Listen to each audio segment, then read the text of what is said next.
Gloria a Dios. Deuteronomio 16, capítulo 16, versículo 16. El tema que estamos tratando desde hace varios días, el Cristo en las fiestas solemnes, y este es el estudio 15 de este tema y el número 40 del libro de Deuteronomio. Amén. Así que el Señor nos sigue ministrando sobre este tema tan precioso. Dice la palabra del Señor. ¿Lo tenemos todos? Amén.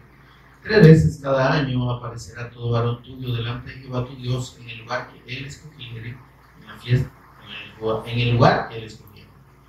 En la fiesta solemne de los panes sin levadura, y en la fiesta solemne de las semanas, y en la fiesta solemne de los tabernáculos.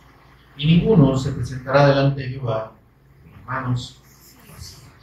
Oramos, amados Señor y Padre nuestro, que estás en los cielos, te bendecimos, te adoramos, exaltamos tu precioso nombre, en el nombre de tu Hijo amado, nuestro Señor y Redentor Jesús el Cristo, por cuyos méritos, por cuyo sacrificio redentor, Señor, ahora podemos tener comunión contigo, Señor. Somos tus hijos, adoptados por medio de Cristo, redimidos, santificados, justificados, en el nombre del Señor Jesús y por el Espíritu de nuestro Dios. Señor, gracias por esta bendición. Gracias además, Señor, por revelarnos este plan redentor en la persona de tu Hijo, Señor, ese plan eterno que tú preparaste desde la eternidad para nosotros, Dios, y que has querido revelarlo en tu palabra. Gracias, Espíritu Santo, por ministrarnos de principio a fin a Jesús como el Cristo, por abrir nuestro entendimiento, Señor, por darnos sabiduría y revelación en el conocimiento de Él. Instrúyenos tú, Señor, por favor. Toma el control de palabras y pensamientos, Señor, y enséñanos y revélanos a Jesús como el Cristo en todo momento. Lo pedimos en acción de gracias por Jesús nuestro Señor y Cristo. Amén. Amén.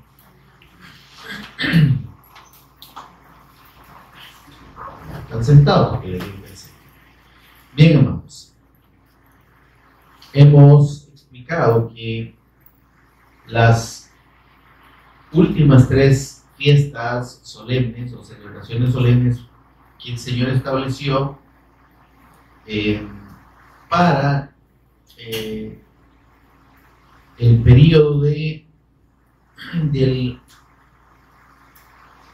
fin del verano, para la época donde el verano termina, es la época que se conoce como el otoño, ¿verdad? Y donde está por iniciar el invierno. Y esto es, estas celebraciones son 3 que se dan en el mismo mes. En el séptimo mes, el primer día es el primero del séptimo mes, se celebra la fiesta de Shofarim, ¿verdad? O la fiesta de las trompetas. El día 10 es el día de la expiación o la fiesta o la celebración del día de la expiación, y el día 15 inicia por 7 días la celebración de la fiesta de los tabernáculos. Amén, amado. Entonces, estas 3 fiestas se dan en un mismo periodo que corresponde, como dije, al otoño, al fin del verano. Amén. Si nosotros recordamos la primera fiesta, la primera celebración, que es la Pascua, sucede en el día 14 del primer mes del año, y este mes coincide con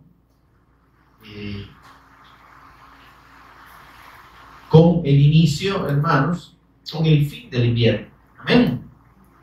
Entonces, esto es bien significativo en cuanto a que Dios nos está confirmando por esta celebración que representa el sacrificio del Cristo,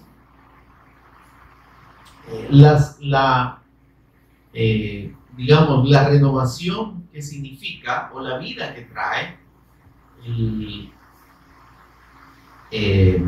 el sacrificio del Cristo para el hombre, para el mundo. Amén. Se sale de un periodo digamos, de frío, de ausencia, ¿sí? Y de aislamiento, y a través de la Pascua, entonces al inicio de la primavera, ¿verdad? Termina el invierno y empieza la primavera. Entonces en la primavera, en el inicio, donde ya el invierno termina y todo empieza a reverdecer, entonces ahí se celebra la fiesta de la Pascua. ¿Y qué significa esto? Pues la nueva vida que viene, que trae la fe y la obra del Cristo. La nueva vida que significa la obra del Cristo, el sacrificio del Cristo para todo aquel que cree. Amén. Entonces ahí ese renacimiento, ¿verdad? Esa regeneración tiene que ver con esa digamos, todo ese verdor que empieza a subir. Ahora, este invierno, recordemos, está relacionado con propiamente la nieve y todo eso, ¿verdad? Que no es como los inviernos que nosotros conocemos aquí, ¿verdad? Es solo lluvia, sino que hay un periodo de nevadas y todo eso. Entonces, ese frío, ese distanciamiento, ¿verdad? Que representa la condición del hombre en su pecado, la condición del hombre, la condición natural del hombre es separado de Dios. No hay poca luz, hay frío. Entonces, con el advenimiento del Cristo, con el sacrificio de nuestro Señor, entonces, ¿qué viene? El inicio de la primavera. Entonces, el reverdecimiento, el surgimiento de la vida, y eso es lo que está representando entonces el sacrificio del Cristo, la nueva vida y el nuevo nacimiento, que significa para el hombre, para el que cree, el sacrificio del Cristo, para el que cree. Porque en esto, mis amados, recordemos que Dios lo que está haciendo aquí es revelándole al hombre, y en este caso este misterio fue revelado ha sido revelado a nosotros, y fue anunciado por medio del pueblo de Israel. El Señor estableció 7 celebraciones solemnes para él, ¿verdad? Donde en su orden fue simbolizando el sacrificio del Cristo, su sepultura, su resurrección, y luego el advenimiento o la venida del Espíritu Santo, y hasta ahí estamos. Hasta ese punto, eso ya sucedió y ya fue, digamos, realizado, ya es un hecho consumado. Pero el Señor estableció 3 fiestas más, que son, como dije, a la salida o al final del verano, antes del inicio del invierno. Amén, amado. Entonces, ¿qué está diciendo el Señor con esto? Que lo que tiene que ver con la redención del hombre, primero, surge de una condición de muerte, de una condición de separación del hombre, para proveerle de vida, proveer el medio por el que este hombre sea alimentado en ese periodo de la primavera. Se inician las cosechas, ¿verdad? Y luego viene el verano, y en el verano se produce toda la cosecha, y se recolecta. Entonces, la primera celebración que se da en el verano, es la fiesta, ¿cómo se llama? De Pentecostés. ¿Qué es Pentecostés? El momento en el que se viene delante del Señor y se traen panes cocidos con la harina que ya ha sido procesada de la cosecha. Amén. Entonces, esa dedicación de esos panes tiene que ver con el hecho de lo que el Señor Jesús dijo, ¿verdad? Ya los campos están blancos, la mies, la cosecha es mucho, falta la recolección. Entonces, en ese proceso de recolección está la fiesta de Pentecostés. En el ínterin, desde la ascensión del Cristo, que está representada en la fiesta de las primicias, que ahí está la resurrección, hasta la venida del Espíritu Santo, ¿verdad? Que es la celebración de Pentecostés. Hasta ahí tenemos nosotros el proceso de recolección de la cosecha. Amén. Entonces, los primeros panes que se hacen con la cosecha recolectada son los que se dedican delante del Señor en Pentecostés. Amén, amados. Ahora, esto tiene el significado, como ya hemos explicado, de cuando vino el Espíritu Santo por primera vez y única a quedarse con los discípulos, amén, y en los discípulos, amén. El Señor Jesús dijo: recibiréis poder cuando haya venido sobre vosotros el Espíritu Santo. Además dijo: enviaré al Espíritu Santo para que esté con vosotros y en vosotros. Amén. Entonces, esa presencia del Espíritu Santo, que no es eventual, hermano, que no es recurrente en cuanto a que yo puedo estar pidiendo que venga y al día siguiente, Señor, derrámate otra vez, o sea, como si fuese algo intermitente. No, el Señor dijo: viene, estará con vosotros, es una permanencia, ¿no? Y estará en vosotros. Entonces, hay una presencia del Espíritu Santo que es en los creyentes, en los que hemos creído, quiere decir dentro, y con el acompañamiento del Espíritu Santo. Amén. Entonces, el Espíritu Santo tiene una función fundamental en cumplir el mandato de la evangelización mundial. Porque el Señor dijo: recibiréis poder, recibiréis la capacidad de dar testimonio, de ser testigos míos, mártires hasta la muerte, en Jerusalén, toda Judea, Samaria y hasta los últimos de la tierra. Entonces, el primer, digamos, momento en el que el Espíritu Santo se derrama, allá en el día de Pentecostés, en el aposento alto de Marcos, donde estaban los cerca de 120, ¿qué sucede? Después de que el Espíritu Santo viene, da testimonio por medio de esos cerca de 120, que el Espíritu Santo se manifiesta con otras lenguas. Hablo de lenguajes conocidos, de idiomas, y estas personas dicen: les oímos hablar en nuestro idioma las maravillas de Dios. Entonces, obviamente, sin conocer el idioma, ninguno de ellos estaban testificando, ¿sí?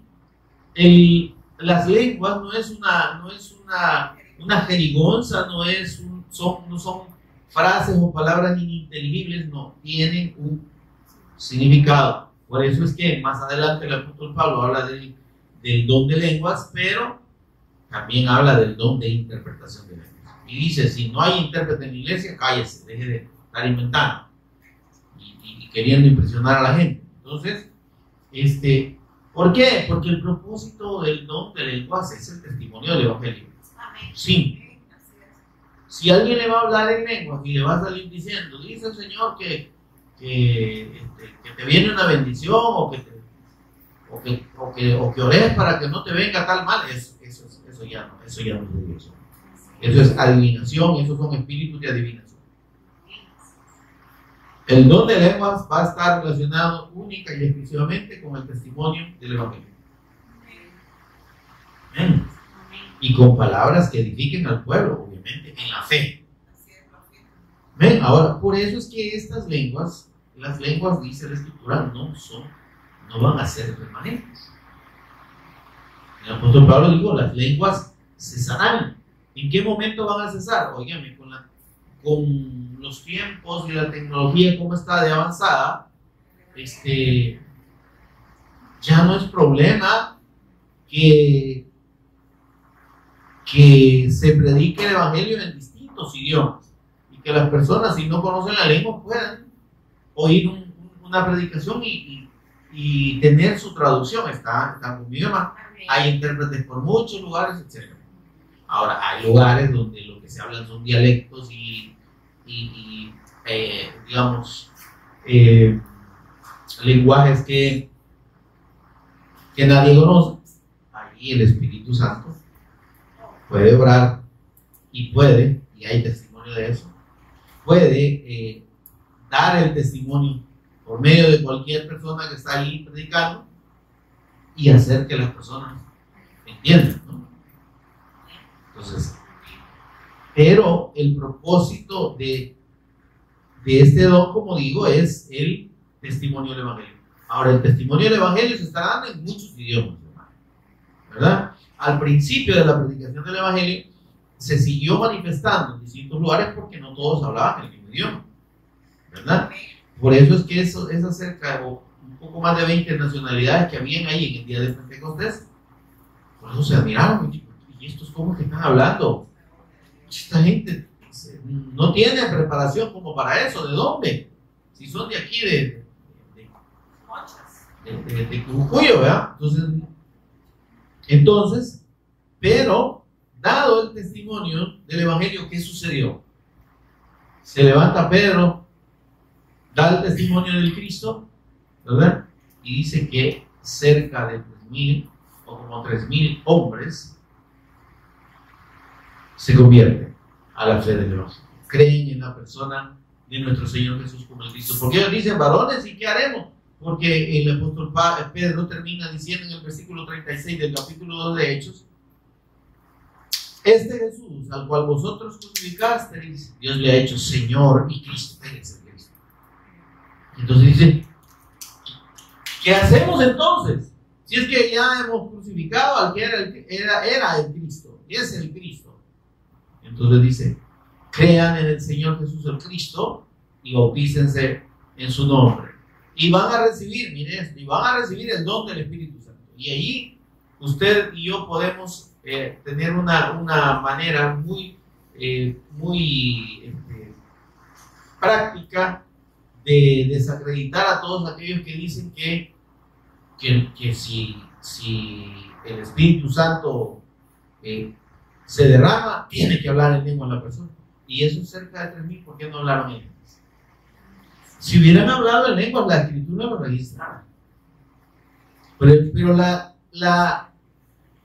la palabra que Pedro les declara es: crean en el Señor Jesucristo y bautícense, ¿verdad? Para que sus pecados sean perdonados, no por el bautismo, sino por la fe en el Cristo. Y recibirán el don del Espíritu Santo. Y dice que aquellos, cerca de 3,000, dice, creyeron y se bautizaron. Y hasta ahí llega y nos dice, y hablaron todos en lengua. ¿Y para qué? ¿Se entiende esto? El don de lenguas no es algo amarrado, automático a la presencia del Espíritu Santo, jamás. De hecho, no es el único, ¿no? Son 9 dones del Espíritu Santo. ¿Ven? Y dice el libro de 1 Corintios 13 que esos dones los reparte uno y el mismo Espíritu como Él quiere. Entonces, los dones no son una obligación, no es una condición de que si usted no los habla, usted no tiene el Espíritu Santo. Si usted no tiene los 9 dones, entonces usted no tiene el Espíritu Santo. No, es que cada uno, dice el apóstol Pablo, tiene su propio don de Dios, ¿verdad? Ahora, si usted y yo hemos creído, tenemos al Espíritu Santo, debemos tener un don. Y el Espíritu Santo nos va a mostrar cuál es ese don. Amén, amado. Entonces, hay que tener claro cuál es el don, porque, hermanos, resulta que si nosotros no llegamos a esa claridad, nos vamos a encontrar con gente que quiere hacer cosas creyendo que tiene el don. ¿Sí? Y por ejemplo, el don del profeta, ¿verdad? Que es el que predica la palabra, no lo tienen todos. El de enseñar, ¿sí? El de maestro, no es de todos, hermano. Pero hay gente que quiere forzar no, profetice, hermano, profetice, ¿verdad? O predique. No, es que usted tiene que predicar. Es que, mire, hermano, no, dijo el apóstol Pablo, no son todos apóstoles, no son todos pastores, ¿verdad? Por eso es que hay que tener claro el don que Dios nos ha dado con la presencia de su Espíritu Santo, ¿verdad? Y no querer meternos donde no nos ha dado el Señor el don. ¿Me explico? ¿Verdad? Entonces, claro, como digo, si usted y yo estamos en la comunión del Señor, entonces el Señor nos va a hacer sentir cuál es ese don. Ahí vea usted en 1 Corintios capítulo 3 cuáles son los dones y el Señor le va a decir cuál es el suyo. Amén. Ahora, pero estamos hablando pues de esa obra del Espíritu Santo en nosotros. ¿Para qué es? Digo, Señor, viene y les da la capacidad para que sean mis mártires, mis testigos. Eso sucedió con los 120. ¿Sí? Sucedió con los 120. ¿Y qué sucedió? Como dije, cerca de 3,000 personas creyeron el día de Pentecostés. ¿Y qué pasó? Si quieren, veamos ahí en Hechos para que tengamos claro ese punto. En el libro de los Hechos. Primero vamos a leer lo que recién le mencionaba, de que el capítulo 2, versículo 38.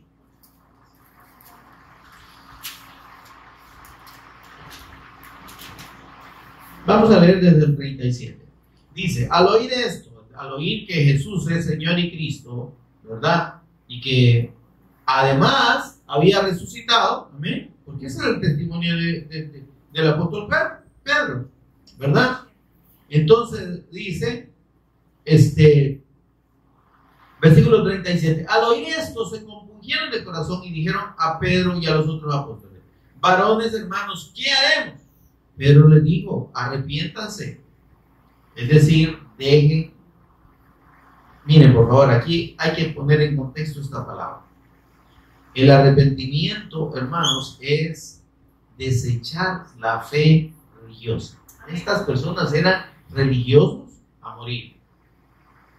Entonces, el arrepentimiento es dejar mis argumentos, dejar mis conceptos, dejar todo aquello que yo he aprendido como una fe religiosa, como mi religión. Yo no sé en cuál religión creció usted, pero para creer en el Evangelio de Dios, usted tiene que renunciar a la religión que alguna vez aprendió, que recibió de sus padres, o que oyó en algún lado y creyó. Porque la fe del Evangelio no es religión.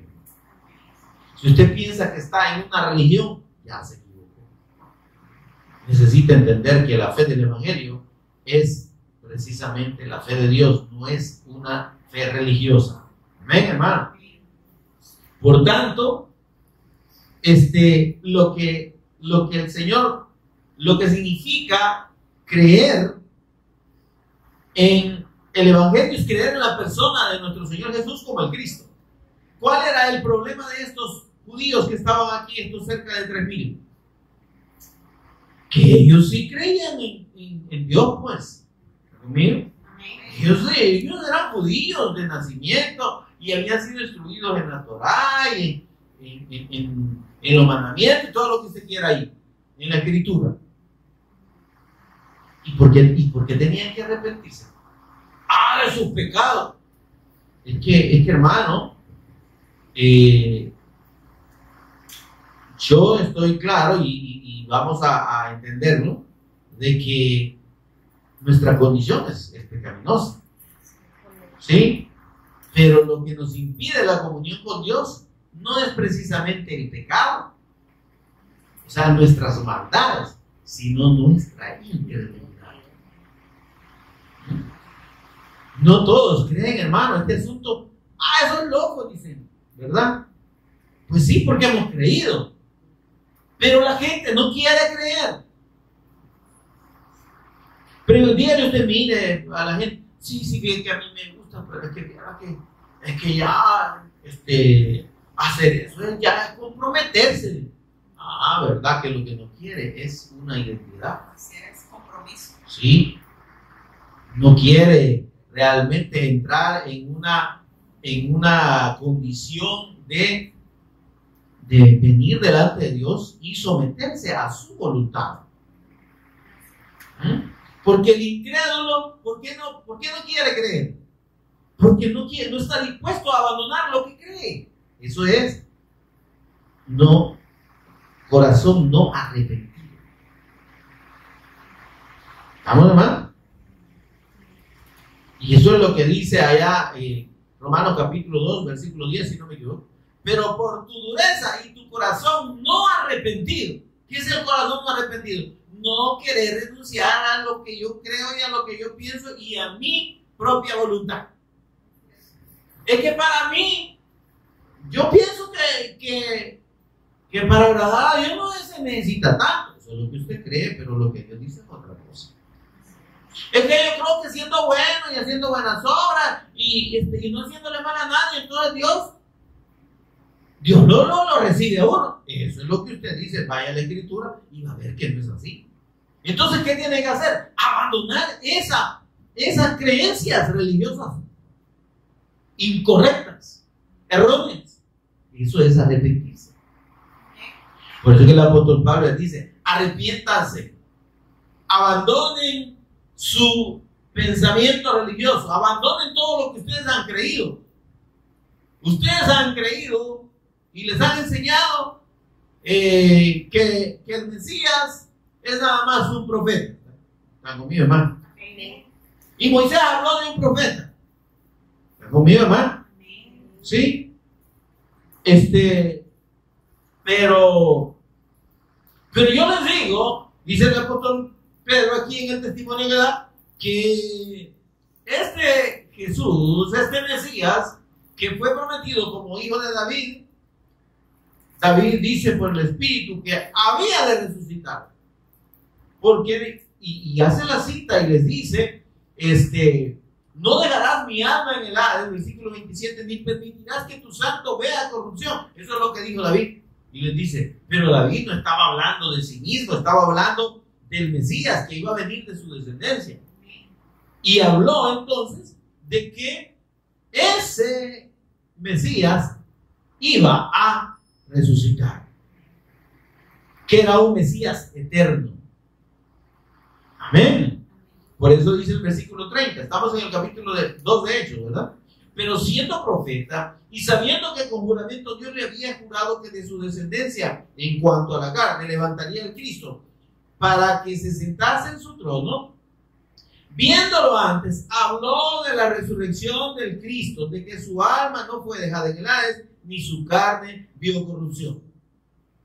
¿Ven? Entonces, les está presentando al Cristo verdadero, no el Cristo que ellos habían creído que sería solo un profeta, y siguen creyendo los judíos. Ellos esperan un profeta que venga de parte de Dios como un hombre enviado de Dios, un hombre con una gran sabiduría, con un gran conocimiento de la ley para enseñar la ley a todo el mundo. Eso es y para dirigir al pueblo, fíjense. Ese es el concepto del Mesías de los judíos. Eso es lo que ellos están esperando. Miren. Pero aquí el Señor, por medio del apóstol Pedro, les dice: no es así. El Cristo de Dios no es un hombre, nada más. Sí va a venir de la descendencia de David, pero era necesario que muriera y además que resucitara. Y dice, y además que se sentara a la diestra del Padre. Como dijo el Señor allá, el mismo David dice en Salmos 110:1. Dijo el Señor a mi Señor: siéntate a mi diestra, hasta que ponga a todos tus enemigos por estrado de tu pie. ¿A quién le estaba diciendo? Al Hijo, al Cristo. Amén. Amén. Entonces, aquí el apóstol Pedro está dándole vuelta a todo ese concepto religioso que ellos tenían del Mesías. Entonces dice: a este Jesús Dios resucitó de los muertos, de lo cual todos nosotros somos testigos. Y exaltado por la diestra de Dios, y habiendo recibido del Padre la promesa del Espíritu Santo, ha derramado esto que ahora vosotros ven. Ahora, ¿qué más testimonio, hermano? Ahora, por eso es que cuando Dios dice: ¿y qué tenemos que hacer, pues? Si el Cristo ya vino, es que desechen todo lo que ustedes han entendido religiosamente. Arrepiéntanse, cambien de pensamiento, cambien el rumbo de su vida y cómo son, qué patrones han seguido en su vida. Cambien, den la media vuelta, cambien de rumbo, sí, cambien de pensamiento. ¿Ven? Entonces, por eso dice: arrepiéntanse y bautícese cada uno en el nombre del Señor Jesús para perdón de los pecados. Y dice: y recibiréis el don del Espíritu Santo. Versículo 41, mire lo que dice: así que los que recibieron su palabra fueron bautizados. ¿Va? ¿Y a qué hora recibieron el don del Espíritu Santo que le había dicho Pedro? Es que está implícito con la fe. Amén. Con la fe verdadera, la fe del Evangelio, Dios hace habitar su espíritu dentro. Es lo que prometió en Ezequiel 36, del 25 al 27. Dice: y pondré dentro de vosotros mi espíritu. Versículo 27. Aquí está la promesa de que al creer en la persona del Cristo, Dios dice: hace habitar.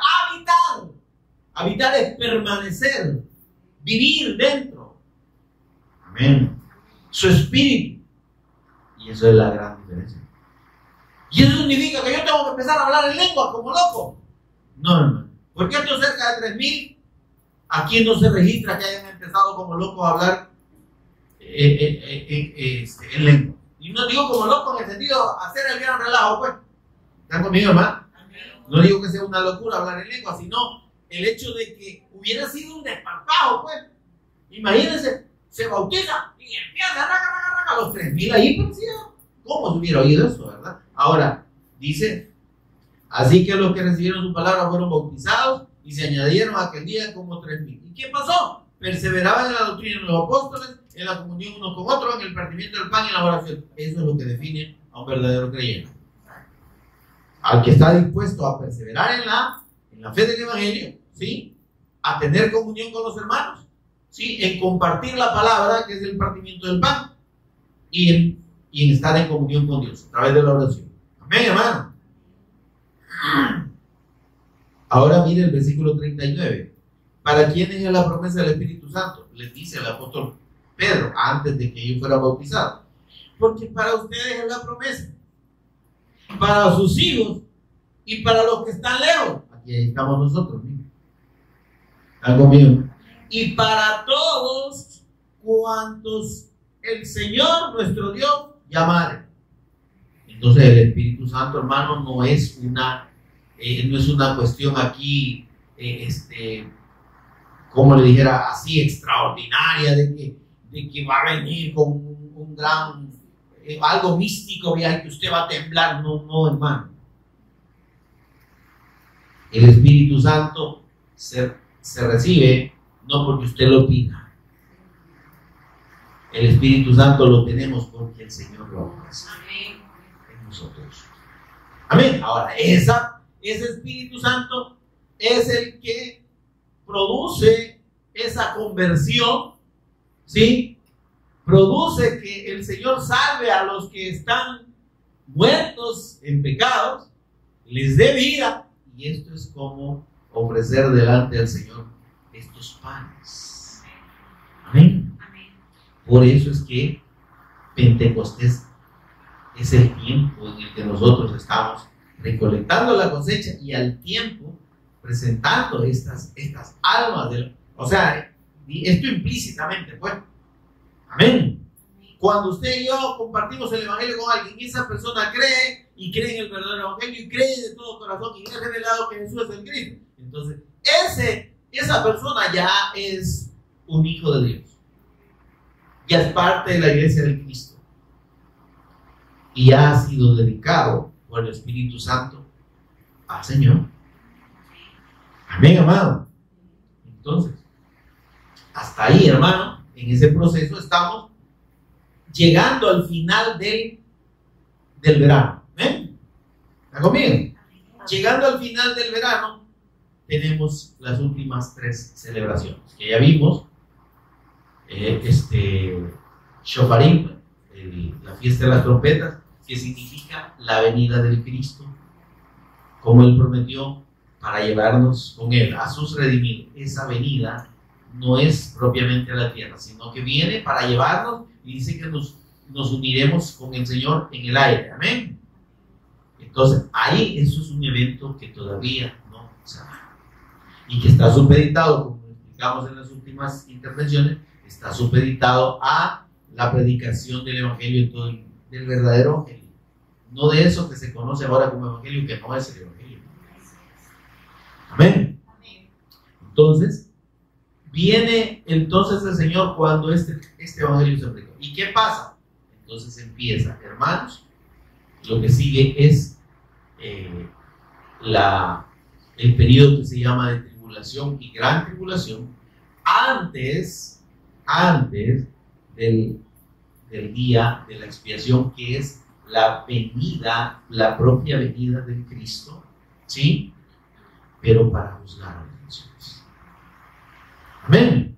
Viene el Señor para juzgar a las naciones y para reinar sobre la tierra 1000 años. Sobre esos incrédulos. Porque óigame bien, porque cuando el Señor venga, por nosotros, que somos lo que somos iglesia y lo que hemos creído, aquí los que no hayan creído se quedan a la tribulación y gran tribulación. Y los únicos que van a tener posibilidad de ser salvos en la tribulación son los que no nieguen la fe que alguna vez creyeron, pero que no obedecieron. Amén, hermano, porque mire, mucha gente puede decir, yo creo que Jesús es el Cristo. Gloria a Dios, qué bueno, amén, gloria a Dios, qué lindo, ¿verdad? Pero ¿y la obediencia a la fe? La obediencia a la fe es vivir para hacer la voluntad de Dios y vivir para cumplir el propósito de Dios. Y el propósito de Dios es que llevemos el Evangelio, que prediquemos, que demos testimonio, que vivamos la fe. Amén, hermano. Si verdaderamente somos el cuerpo del Cristo, somos la iglesia del Cristo, tenemos al Espíritu Santo, vamos a hacer luz, vamos a dar el testimonio. ¿Está conmigo, hermano? Vamos a dar el testimonio del Evangelio. Y cuando venga el Señor, dice, cuando su Señor viniere y lo hallare haciendo lo que le mandó, bienaventurado. Entonces, esa es la verdadera iglesia. La que vive para hacer la obra de Dios, o para permitir que la obra de Dios sea hecha por medio de ellos, porque Él es el que hace todo, hermano. Si dependiera de nosotros, estaríamos perdidos, no hacemos nada. Amén. ¿Por qué dijo el Señor? Separados de mí, nada podéis hacer. Entonces, si hacemos algo es porque estamos con el Señor. Y entonces, ¿quién es el que hace en nosotros? Amén. Entonces, pero dentro de esa voluntad del Señor está vivir la fe, dar el testimonio de esa fe. Amén. predicar y testificar todos los días y a quien el Señor nos ponga enfrente que Jesús es el Cristo. Y que necesitan esa fe, la fe de la que dio testimonio el apóstol Pedro, para poder ser salvos, ser redimidos, ser hechos hijos de Dios. No hay otra forma, ¿no? ¿Sí? Y entonces, los que, como dije, en la venida del Señor por su iglesia, no son iglesia porque no han sido obedientes a la fe, aunque hayan creído, ¿sí? Se quedan y tienen ese periodo para confirmar su vida eterna con Dios. ¿De qué manera? El anticristo, que es el que se va a manifestar una vez usted y yo seamos quitados de esta tierra, porque el Espíritu Santo se va con nosotros, ¿sí? Ese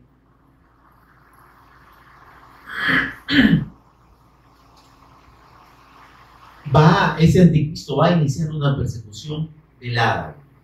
Mire esto, velada, disfrazada de el nuevo orden mundial, el nuevo orden económico, político, religioso. Va a establecer una sola religión y esa religión va a estar centrada en él, ¿verdad? De que él es el Cristo. Imagínese usted, él viene y se presenta como el Cristo, y entonces la gente si no entiende que ese no es el Cristo, ¿verdad?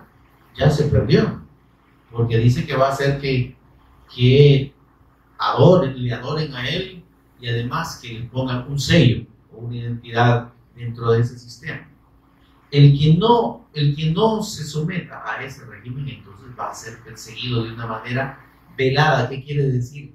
Disfrazada, ¿verdad? Dice que nadie podrá comprar y vender sino mediante ese sistema. Y entonces, al que no acepte el gobierno del anticristo, va a ser decapitado. Esos son los únicos que van a resucitar al final de la tribulación. Amén, hermano. Al final de los 7 años van a resucitar, porque al final de la tribulación viene el Señor, ya físicamente viene con nosotros, con sus santos, con sus redimidos. Amén. Y viene para establecer su reino en esta tierra. Amén. Ahí resucitan todos esos que fueron decapitados por causa del testimonio de Jesús. Amén. Ahí resucitan y entran al milenio con el Señor. Pero estamos ahorita hablando del día de la expiación, que es cuando viene el Señor Jesús.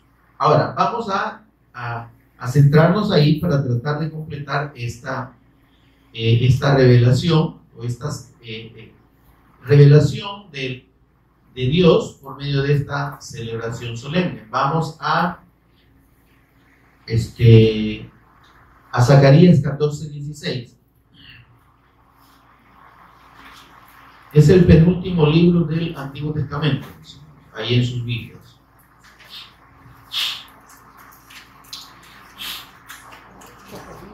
Zacarías 14:16. Pero antes de llegar al versículo 16, quiero que todo este capítulo 14 de Zacarías nos habla de cuando el Señor viene. Miren, antes es en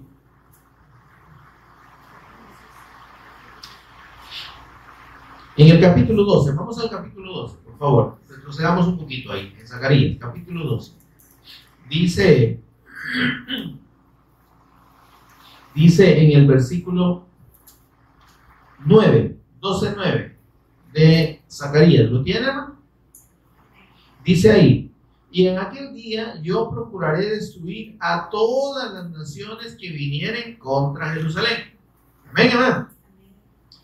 Aquí está el Señor anunciando que va a haber un movimiento para oponerse y Jerusalén, recuerde que no necesariamente solo la ciudad, sino que representa a la iglesia, representa a los redimidos. ¿Está conmigo, hermano? Y dice, y derramaré sobre la casa de David y sobre los moradores de Jerusalén espíritu de gracia y de oración. Mire esto, y mirarán a mí, a quien traspasaron. ¿Está conmigo, no? ¿Cómo lo van a ver? En la venida del Cristo con su iglesia. Y mirarán a mí, a quien traspasaron, y llorarán como se llora por hijo unigénito, afligiéndose por él como quien se aflige por el primogénito. Y está hablando del Cristo. Amén. Pero dice, mirarán a mí. Está hablando el Señor, ¿entiende? Está hablando Yahweh, está hablando el Padre, pero él dice, mirarán a mí. ¿Por qué? Porque el Cristo es la imagen de Dios visible. Amén. Ahora mire, en aquel día habrá gran llanto en Jerusalén, como el llanto de Hadad-rimón en el valle de Megiddo. ¿Sí? Ahora, mire esto, por favor. Ahí, ese es el momento en el que Apocalipsis 1:7 dice, he aquí que viene con las nubes y todo ojo le verá. La segunda venida del Cristo a la tierra, no la venida del Cristo por su iglesia, eso no cuenta como la segunda venida. ¿Está conmigo, hermano? Sino que la segunda venida del Cristo a la tierra es con sus redimidos, con su iglesia, para reinar sobre la tierra. Amén. Y ahí dice Apocalipsis 1:7, he aquí que viene con las nubes y todo ojo le verá, y los que le traspasaron, dice, y todos los linajes de la tierra, porque lo verá todo el mundo. Amén. Dice, hará lamentación sobre él. Amén. ¿Por qué, hermano? Porque el Señor ahí ya no hay esperanza de salvación. ¿Por qué el lamento de Jerusalén, que representa en este caso al pueblo de Israel que no creyó?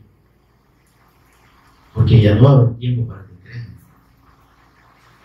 Y van a recibir el gobierno del Cristo, aunque no van a ser salvos. Así como Dios gobernó sobre ellos en el desierto, aunque no creían. Amén, hermano. Ahora, y miren lo que dice entonces en el capítulo 14 que estábamos viendo, y dice ya en el versículo 2 del capítulo 14. Bueno, desde el versículo 1. Miren, he aquí dice, el día de Jehová viene. Este día de Jehová siempre fue relacionado con la celebración del día de la expiación, porque se entendía como el día del juicio de Dios sobre los pecados. ¿Está conmigo, hermano? Por eso es que ese juicio del Cristo cuando viene es sobre los incrédulos, es sobre el pecado. Amén. Ahora dice, porque yo reuniré, versículo 2, a todas las naciones para combatir contra Jerusalén. Amén. Versículo 3, después saldrá Jehová y peleará con aquellas naciones como peleó en el día de la batalla. Y miren lo que está aquí aclarando de la venida del Cristo en su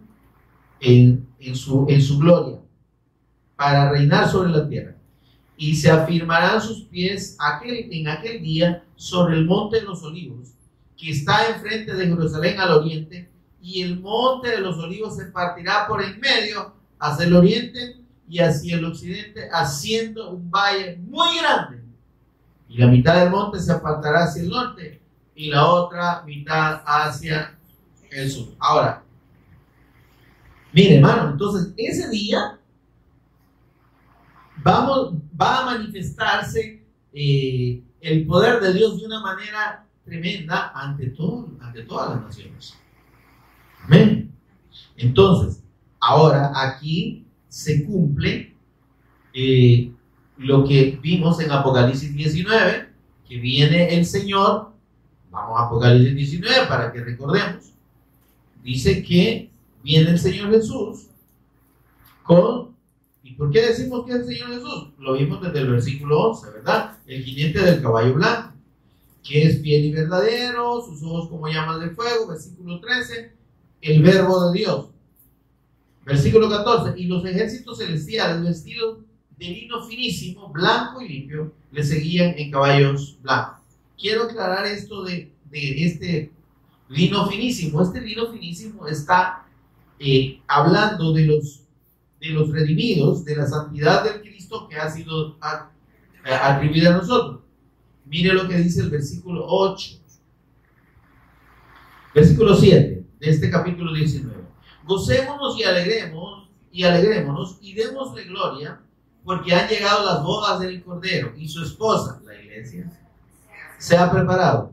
Y a ella, pero a la iglesia, se le ha concedido que se vista de lino fino, limpio y resplandeciente. Y entonces estos ejércitos celestiales, por eso es que les decía, aunque la cita no la tenía presente la última vez, que estos ejércitos celestiales vestidos de lino finísimo, blanco y limpio, no son los ángeles, somos los redimidos, somos la iglesia, esta esposa del Cordero. Amén.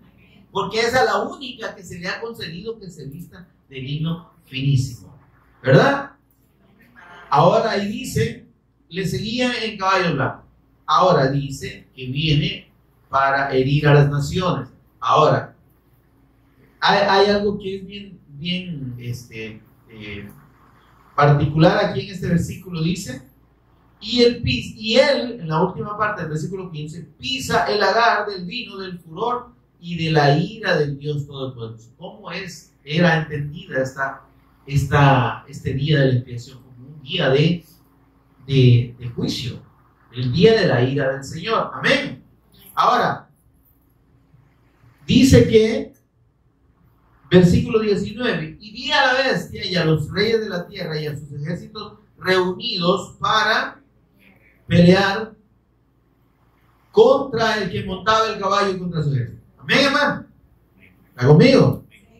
Ahora, dice que el Señor, versículo 20, lo primero que hace es apresar a la bestia y al falso profeta y mandarlos al lago de fuego. ¿Sí? Y ahí no hay discusión, ¿verdad? No hay pelea. Ahora dice, versículo 21, y los demás, todos los ejércitos que se habían reunido, fueron muertos con la espada que salía de la boca del que montaba el caballo. Es decir, el Señor consume a todo ese ejército solo con su palabra. Amén. Amén, amado. Pero esos son los ejércitos. ¿Qué pasa con el resto de moradores de la tierra? Que adoraron a la bestia, que no creyeron, que no se arrepintieron, que pasaron por los juicios de Dios. Y si usted y yo revisamos, que lo vamos a hacer cuando estudiemos el libro de Apocalipsis, todos los juicios que pasan, dice que esta gente ni aún así se arrepintieron de sus maldades. Ahora, por eso es que cuando viene el Señor, antes del inicio del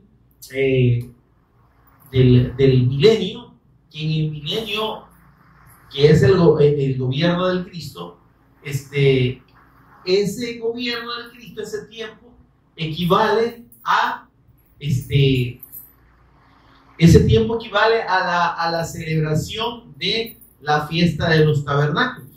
Amén. Pero antes que eso pase, hermanos,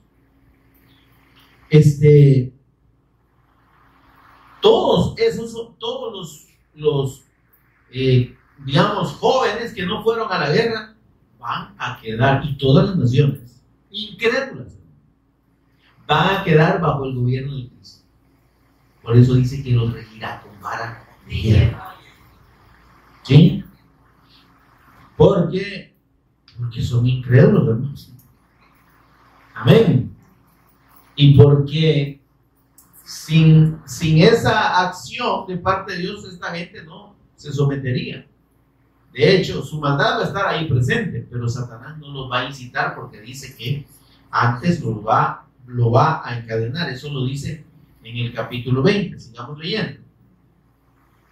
Vi un ángel que descendía del cielo con la llave del abismo y una gran cadena en la mano, y prendió al dragón, la serpiente antigua, que es el diablo y Satanás, y lo ató por 1000 años. Amén, hermano. Y dice, y lo arrojó al abismo, es decir, al fondo del mar, y lo encerró, y puso su sello sobre él para que no engañase más a la nación. Amén, hermano. No la va a engañar más. ¿Durante cuánto tiempo? 1000 años. Pero después, dice, de esto debe ser desatado por un poco de tiempo. Mire qué cosas más interesantes. Entonces, el gobierno del Cristo, hermanos, y el gobierno de la iglesia va a ser sobre un mundo incrédulo. Amén. Pero para demostrar de parte de Dios lo que significa el gobierno de Dios. Van a recibir las bondades del gobierno de Dios, pero no van a ser salvos. Dentro de eso va a haber todos los judíos, descendientes, o sea, judíos de raza, ¿no? Descendientes de Abraham, que rechazaron al Mesías. Y van a celebrar, dice, la fiesta de los tabernáculos. Vamos a Zacarías de nuevo, por favor. Zacarías 14.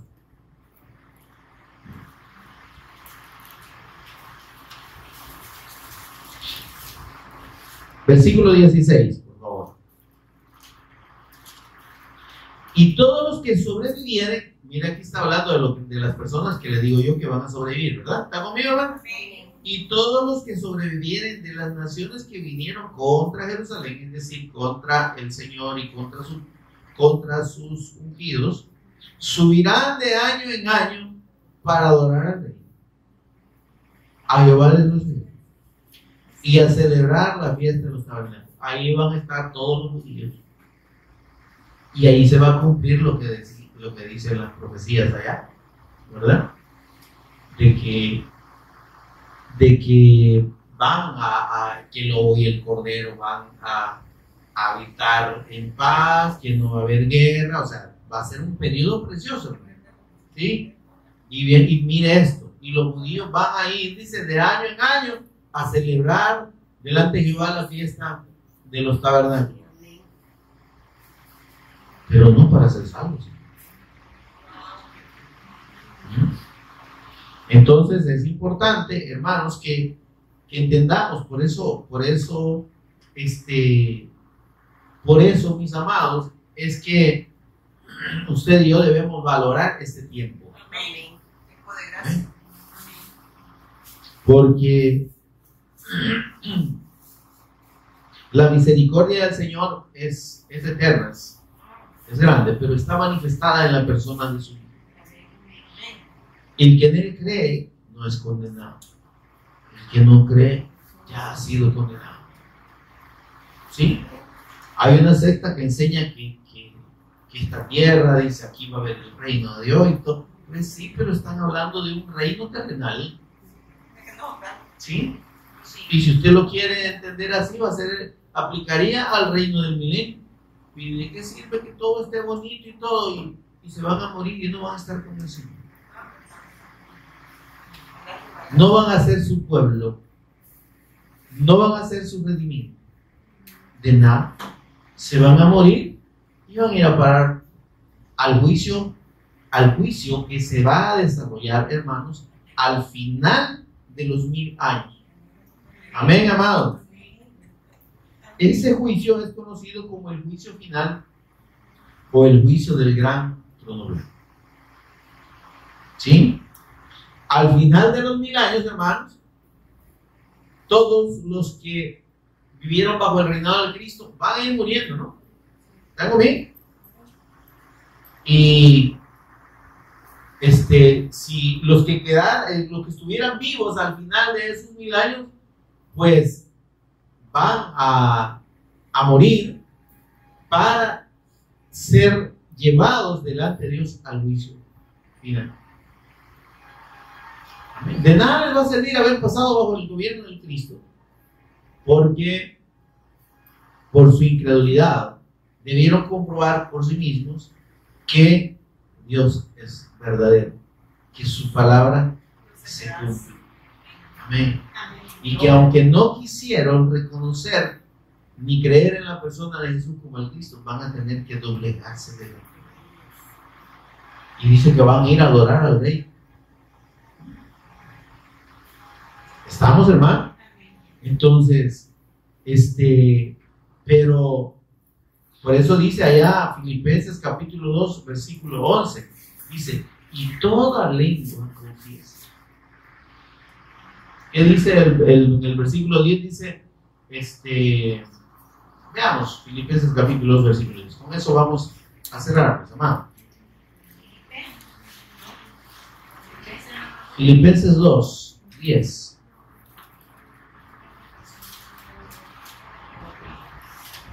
Efesios, Filipenses.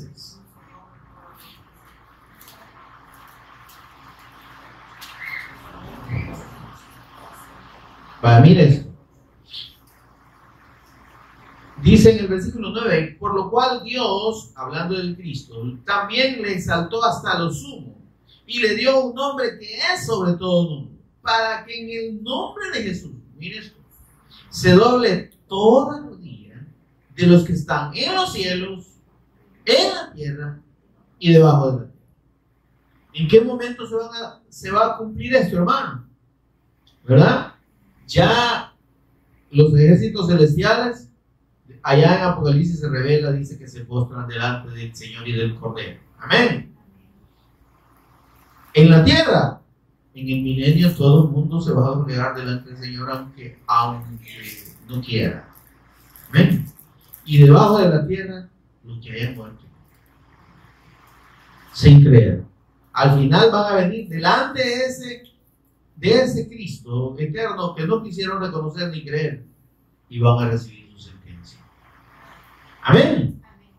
Pero por eso es importante entender que, como dijo el Señor Jesús, mi reino no es de este mundo. Amén. Y si usted y yo hemos creído y estamos creyendo que Jesús es el Cristo, nuestra mirada dice que tiene que estar puesta en las cosas de la vida y no en las cosas, eternas, ¿verdad? Y arriba dice, puesto los ojos en Jesús. Amén. Y nuestra esperanza no tiene que estar en este mundo, hermano, y en el sistema de este mundo. Sí vamos a gobernar, ¿verdad? Sobre este mundo, pero la eternidad con Dios no se va a parecer en nada a lo que conocemos aquí en la tierra, ¿verdad? Por eso es que dice el Señor que Él va a hacer cielos nuevos y tierra nueva. Amén, amados. Pero para eso es importante, hermanos, que permanezcamos creyendo, que seamos obedientes, que entendamos, obedientes a la fe, amén, y que entendamos que más que cualquier cosa material o física de este mundo, lo más importante es la comunión con Dios. Lo más importante es que tenemos al Cristo con nosotros, que somos su pueblo, que somos sus redimidos, amén, y que tenemos la certeza de que vamos a estar con Él. Bueno, ya estamos con Él, pero que vamos a estar con Él eternamente y vamos a vivir para seguir haciendo su voluntad eternamente. Amén, mis amados. Así que seguimos, vamos a completar, creo que en la próxima reunión vamos a hablar específicamente de la fiesta de los tabernáculos y su significado, de cómo será en ese milenio. Amén, mis amados. Pónganse en pie, por favor, conmigo y oramos para dar gracias al Señor. Buen Dios y Padre, si estás en los cielos, bendito tu nombre, Señor. Te adoramos, te bendecimos, te exaltamos en el nombre de Jesús en Cristo, nuestro Señor y Redentor. Señor, gracias por tanta bendición, por todo, Señor, por toda esta revelación preciosa de tu eterno evangelio, de la fe en tu amado Hijo, de tu plan redentor eterno, Señor, a favor de nosotros. Gracias por incluirnos, Señor, dentro de Él, no por merecimientos, porque nadie de nosotros es digno, ni lo será, sino por tu plena gracia y voluntad, Señor. Nos has redimido para con Dios, dicen, vamos a decir allá en la eternidad, y nos has hecho reyes y sacerdotes. Bendito Dios, no tenemos más que agradecer. Solo ayúdanos a entender y a no aferrarnos, Dios, a las cosas de este mundo, ni a vivir nuestra vida para para los valores y para los sistemas y para las cosas de este mundo, Señor, sino que vivamos nuestra vida como lo que somos, peregrinos y extranjeros, Señor. Que vivamos como esos embajadores, Señor. No somos de aquí, Señor. Pertenecemos a tu reino eterno, Dios, y por ese reino vivimos y existimos para cumplir tu voluntad. Ayúdanos, Dios, a gozarnos en esta verdad y a darte gloria como lo haremos por la eternidad, por todo lo que tú nos has dado y nos das en la fe de tu amado Hijo, nuestro Señor y Redentor Jesús el Cristo. Lo agradecemos, Señor, eternamente. Amén y amén. Gloria al Señor, mis amados.